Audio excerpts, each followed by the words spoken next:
after the morning, the Great Chicago Fire happened. So all the stores were burnt and turned into ashes, and the merchants were they were seeing their stores going into smoke.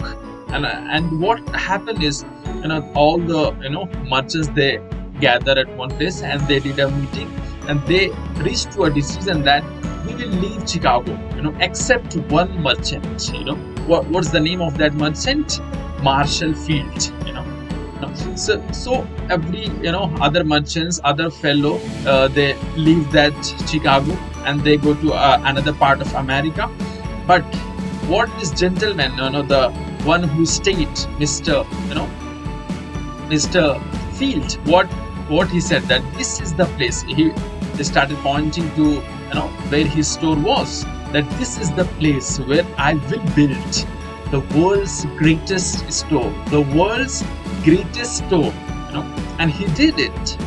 Why he did it? Why he was able to do it? He said to the people, gentlemen, this is the place where I will build the world's greatest store. He had that intense desire to do it.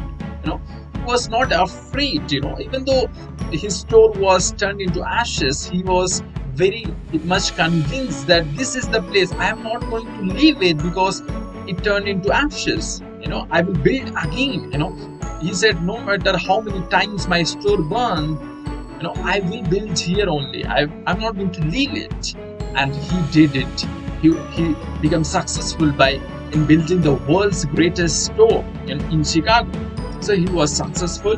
Let me see, people like, Edwin C. Bernays, or we see like, Henry Ford or Thomas Edison, so, or Marshall Field.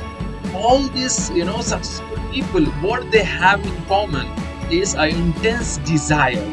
They have an intense desire. They have, a faith they have, and they are very much, the attitude is very, very important. They have a certain kind of attitude, that never giving attitude. If you have those kinds of attitude, you too can become successful. It is very important to develop that, to learn from these great human beings.